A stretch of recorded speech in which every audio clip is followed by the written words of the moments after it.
बच्चों, आज का हमारा टॉपिक है अनलेस। ठीक है, तो हम अनलेस का यूज आज सीखेंगे। अनलेस का मतलब होता है बच्चों यदि नहीं, इफ नॉट। ठीक है, और इफ तो यदि होता ही है, मतलब अनलेस में इफ भी लगा है और नॉट भी लगा है। ठीक है ना। तो चलिए हम शुरू करते हैं। अब क्या है कि एक बात, ये जो नियम 1 है इसको बहुत ध्यान से समझना बच्चों। थोड़ा सा अच्छे से समझेंगे तो समझ में आ जाएगा पूरा। चलिए शुरू करते हैं। इसमें 2 वाक्य होंगे। एक में इफ लगा रहेगा पहले वाले वाक्य में, फिर कॉमा लगकर दूसरा वाला वाक्य होगा, या फिर पहला वाला वाक्य होगा, फिर बीच में इफ होगा, फिर दूसरा वाक्य होगा। मतलब सेंटेंस तो एक ही रहेगा, लेकिन उसमें आपको समझ में आएगा कि इफ जो लगा है वो वाक्य फर्स्ट है या सेकंड है। तो आपको उन जो सेंटेंस है उसमें ये ढूंढना है कि इफ कहाँ लगा है, पहले सेंटेंस में लगा है या सेकंड सेंटेंस में लगा है। ठीक है ना। तो आप क्या करेंगे, इफ वाला वाक्य आपको मिल गया तो आपको देखना है अब उसमें। वैसे जनरली पहले नंबर पर ही रहता है इफ वाला वाक्य, है ना। तो यदि इफ वाला वाक्य नेगेटिव है, ठीक है ना बच्चों, नेगेटिव है। नेगेटिव मीन्स उसमें डू नॉट होगा, डज नॉट होगा या डिड नॉट लगा है। ठीक है ना। तो पहला वाक्य इफ वाला वाक्य नेगेटिव है तो वह पॉजिटिव हो जाएगा। ठीक है ना। क्या हो जाएगा? पॉजिटिव हो जाएगा। मतलब डू नॉट है, डज नॉट है, डिड नॉट है, ये हट जाएगा। को हटाकर प्रेजेंट पास्ट इंडेफिनिट टेंस के नियम अनुसार उस वाक्य को साधारण बना देते हैं। तो जो इफ वाला वाक्य नेगेटिव है उसको, उसमें do not, did not, does not लगा होगा, तो उसको हटाकर टेंस के नियम के अनुसार हम उसको पॉजिटिव बना देंगे। आ रहा है बच्चों समझ में? ठीक है। और दूसरे वाक्य में कोई परिवर्तन नहीं होगा, दूसरा वाक्य ज्यों का त्यों रहेगा। ठीक है ना। अब देखिए एग्जाम्पल, देखिए example first, if you do not study hard. देखो बच्चों, यहां इफ से शुरू हुआ, फिर एक कॉमा लगा और ये सेकंड सेंटेंस आ गया। If you do not study hard, ये डू नॉट स्टडी नेगेटिव है, पहला वाला वाक्य नेगेटिव है, डू नॉट लगा है। ठीक है ना। तो वह पॉजिटिव हो जाएगा। तो जब हम अनलेस लगाएंगे तो इस वाक्य को पॉजिटिव कर देंगे। ये हमने अनलेस लगाया, इफ के स्थान पर हमने अनलेस लगाया, और क्या किया, ये यू भी ज्यों का त्यों आ गया। डू नॉट स्टडी था तो इसको स्टडी हो गया, मतलब डू नॉट हटा दिया। अब बच्चों ये प्रेजेंट इंडेफिनिट टेंस के नियम के अनुसार क्या होगा कि यदि डू नॉट है तो डू नॉट हट जाएगा और केवल वर्ब की फर्स्ट फॉर्म रह जाएगी। मतलब डू नॉट स्टडी है तो केवल स्टडी रह जाएगा। ठीक है, स्टडी हार्ड। ठीक है बच्चों। तो ये कुल मिला के बात ये हो गई कि हमने जब अनलेस लगाया, इफ के स्थान पर अनलेस लगाया, तो क्या किया, ये जो डू नॉट था ना वो डू नॉट को हटा दिया। ठीक है, तो ये डू नॉट हट गए यहां से। अब सेंटेंस हमारा बचा, if you study hard, unless लगा दिया तो unless you study hard, okay, you will fail, तो क्या हो जाएगा, तुम फेल हो जाओगे।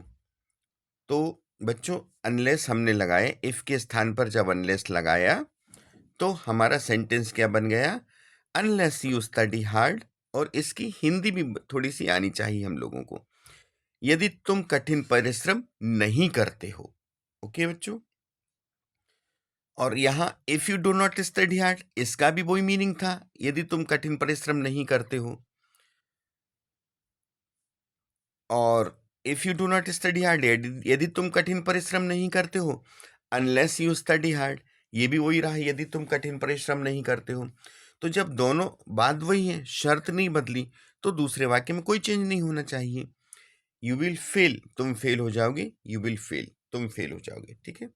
तो बच्चों यहाँ कहने का मतलब ये हुआ कि यदि पहला वाला वाक्य नेगेटिव है तो वह पॉजिटिव हो जाएगा अनलेस लगाने पर, और दूसरे वाक्य में कोई चेंज नहीं होगा। ठीक है। एक बार और हम इसको सेंटेंस को देख लेते हैं। If you do not study hard you will fail.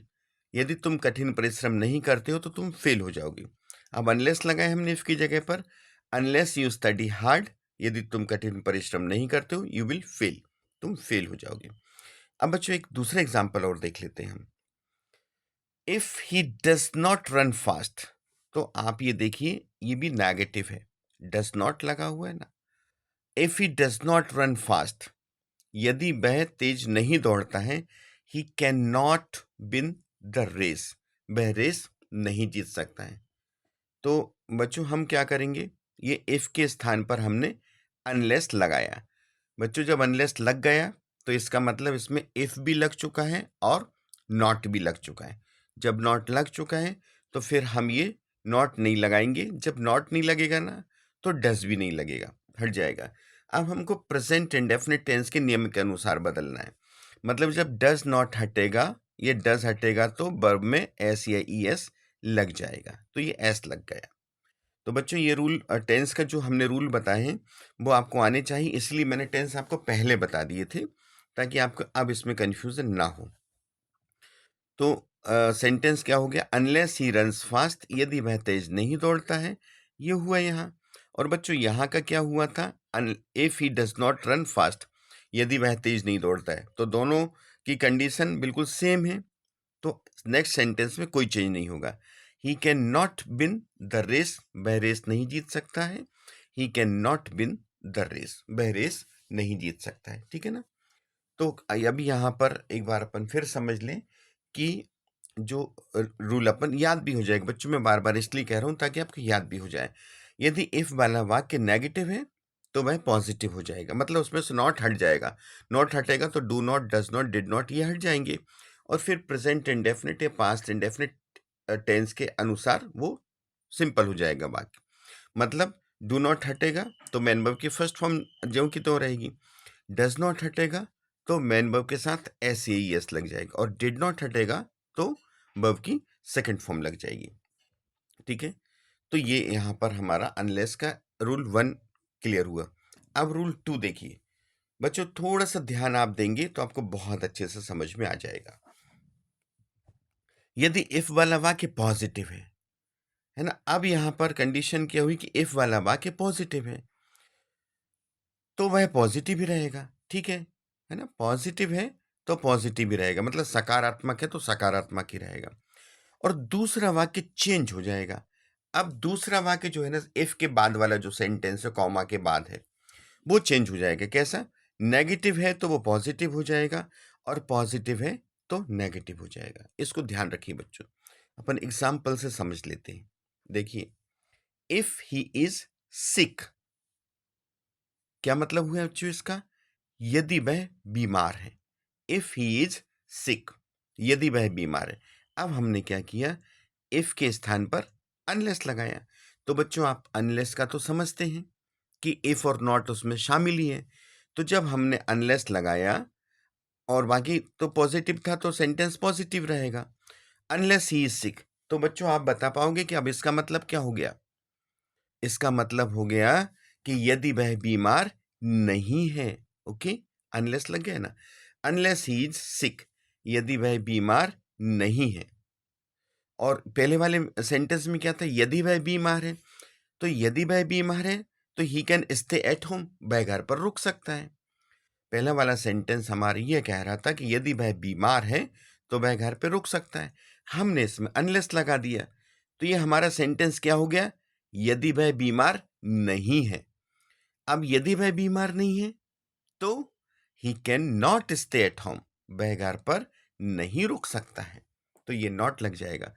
तो बच्चों एक ये रूल देखिए क्या है कि इफ वाला वाक्य पॉजिटिव है तो वह पॉजिटिव ही रहेगा। देखो बच्चों ये पॉजिटिव था तो ये पॉजिटिव ही रहा, है ना।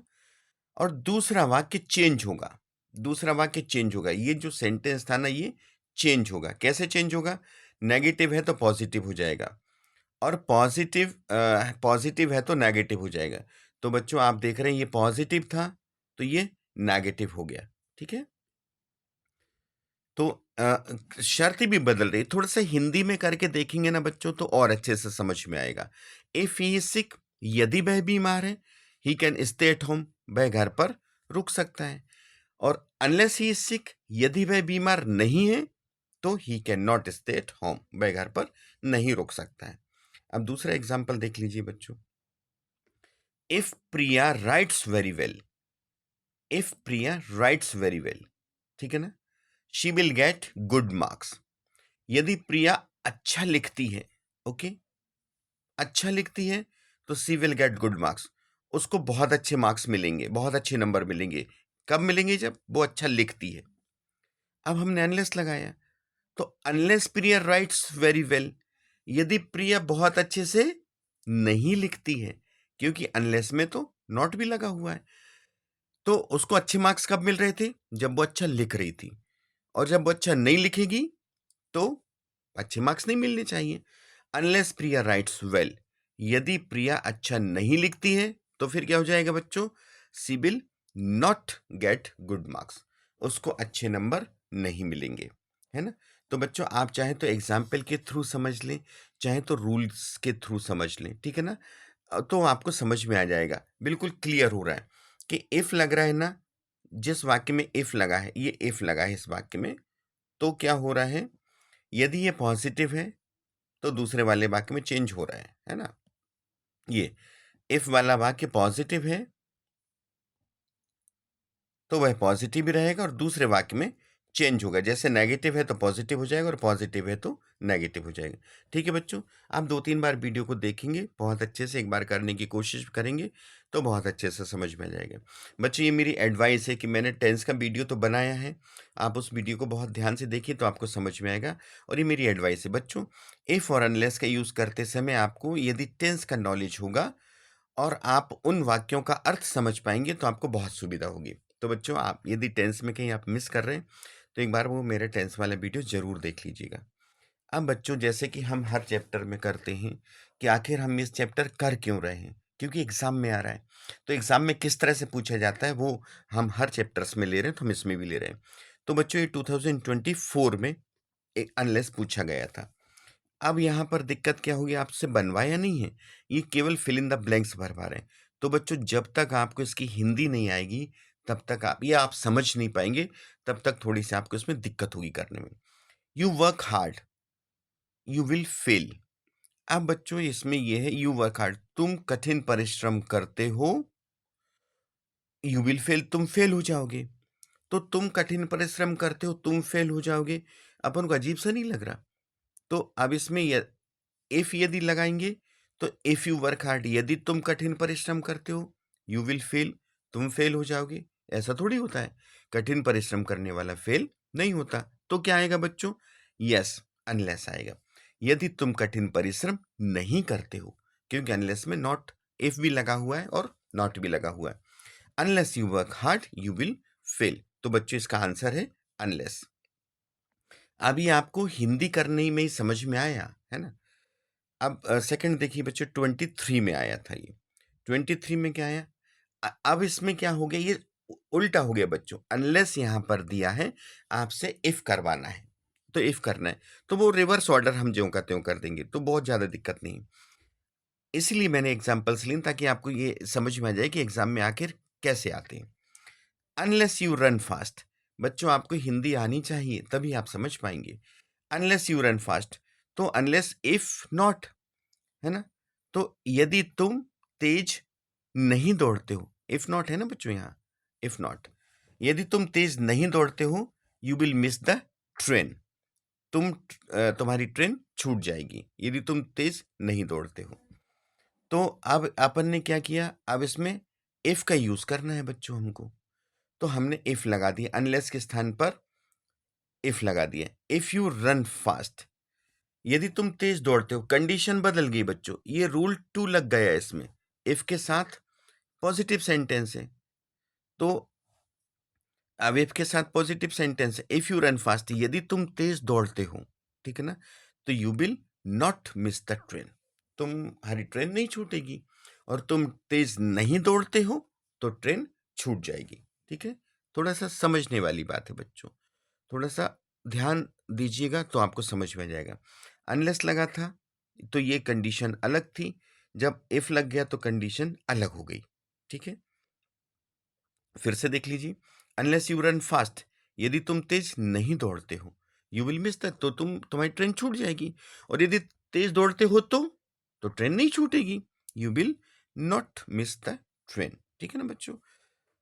ओके, अब ये 22 में भी आया, ठीक है ना। 22 में हम देखते हैं, if he take a taxi, यदि वह टैक्सी लेता है, he will reach the station on time, तो वह स्टेशन टाइम पर पहुंच जाएगा, यदि वह टैक्सी लेता है तो, है ना। तो अब ये इफ लगा हुआ है, समझना, पॉजिटिव सेंटेंस है तो ये तो पॉजिटिव ही रहेगा। If he takes a taxi, sentence positive है बट सेंस उसका नेगेटिव हो गया। तो if he takes a taxi, यदि वह टैक्सी लेता है तो he will reach the station on time, वह स्टेशन टाइम पर पहुंच जाएगा। अब हमने अनलेस लगा दिया इफ के स्थान पर, unless he takes a taxi, तो बच्चों इसकी हिंदी क्या हुई, यदि वह टैक्सी नहीं लेता है, पैदल जाता है या साइकिल से जाता है, वो टैक्सी नहीं लेता है तो he will not reach on time, तो वह समय पर नहीं पहुंच पाएगा। बच्चे इसमें ऑन आएगा, तो वो समय पर नहीं पहुंच पाएगा, ठीक है ना। तो ये इसमें आपको ये समझ में आ गया कि हमको क्या करना है,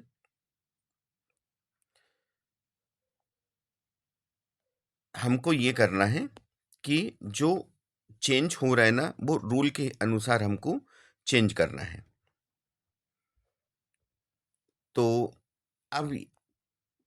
अब यहाँ पर ये हमारा 10th तक का ये जो आए थे, कौन 22 में भी आया था, 23 में भी आया था और 24 में भी आया था अनलेस। अब बच्चों ये 12th में भी आता है, 12th वाले बच्चों भी देखिए ध्यान से, 24 में भी आया और 23 में भी आया।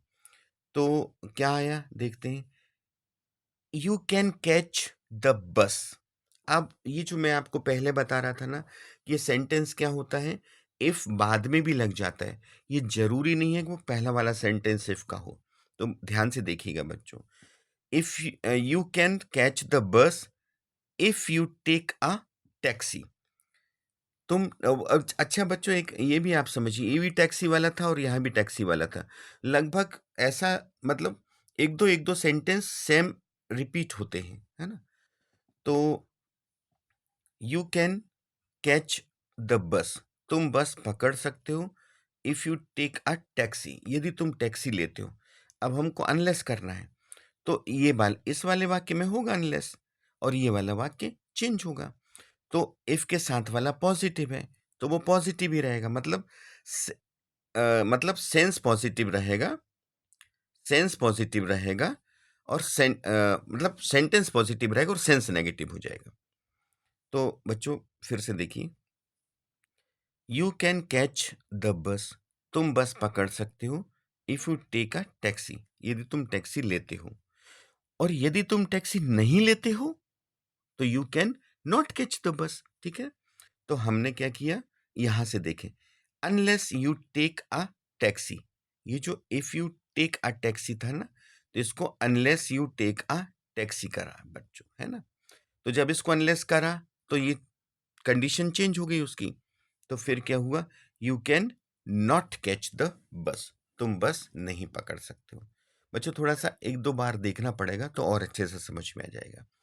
अब देखिए 23 में भी आया था ये, if they do not work properly. अब यहां पर इफ के साथ नॉट लगा है, ठीक है ना। इफ दे, तो पहला वाला रूल लगेगा इसमें, if they do not work properly, यदि वो सही ढंग से काम नहीं करते हैं, दे विल बी पनिश्ड, उनको पनिश किया जाएगा, ठीक है, या उनको सजा दी जाएगी। Rewrite using unless in place of if, unless लगाना है। तो अब हम क्या करेंगे, ध्यान से देखिए, रूल बनता हमारा, इफ के स्थान पर हमने अनलेस लगा दिया। जब अनलेस लग गया मतलब इसमें क्या क्या लग गया, इफ भी लग गया और नॉट भी लग गया। तो इफ लग गया, अनलेस है तो हमने इफ को हटाया, तो बच्चों फिर हम नॉट को भी हटाएंगे क्योंकि नॉट भी लगा है ना इसमें। और जब नॉट हटेगा तो डू भी हट जाएगा, है ना। तो unless they work properly, unless they work properly, ठीक है ना। तो अब क्या होगा, सेकंड सेंटेंस ज्यों का त्यों रहेगा क्योंकि कंडीशन चेंज नहीं हुई है। दे विल बी पनिश्ड, उनको सजा दी जाएगी। ठीक है, एक बार फिर से देख लीजिए बच्चों इसको।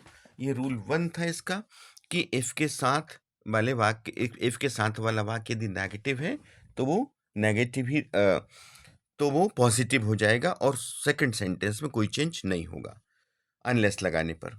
तो हमने ये क्या हुआ, if they do not work properly, यदि वो अच्छे से कार्य नहीं करते हैं तो दे विल बी पनिश्ड, उनको सजा मिलेगी।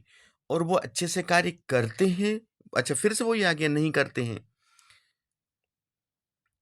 अनलेस दे वर्क प्रॉपरली, यदि वो अच्छे से कार्य नहीं करते हैं, सही ढंग से कार्य नहीं करते हैं, तो भी दे विल बी पनिश्ड, उनको सजा मिलेगी। बच्चों थोड़ा सा टफ है, आप एक दो बार इसको समझेंगे, थोड़ा सा दिमाग में बिठाएंगे तो डेफिनेटली ये समझ में आ जाएगा। ठीक है ना। तो मैंने आपको ये बहुत ज़रूरी था बताना कि ये जो 10th में कितने ईयर्स में आया है, 12th में कितने ईयर्स में आया, ताकि आपको इजीली यही समझ में आ जाए कि हाँ चैप्टर ये ग्रामर का इम्पोर्टेंट है या नहीं है। तो बच्चों आपने देखा 10th में भी आ रहा है और 12th में भी आ रहा है, तो इसको एक बार बहुत अच्छे से कर लीजिएगा तो आपको समझ में आ जाएगा। और यदि नहीं समझ में आता तो मुझे कमेंट करके बताइए। और बच्चों एक बात और बताएं, यदि आपको मेरे वीडियोस अच्छे लग रहे हैं, पसंद आ रहे हैं, तो बच्चों उनको सब्सक्राइब करना और लाइक करना बिल्कुल भी ना भूलें। तो keep on subscribing my channel. Okay, पढ़ते रहिए, अच्छे मार्क्स लेकर आइए। मैं नया वीडियो बहुत जल्दी लेकर आऊँगा। तब तक के लिए बाय बाय।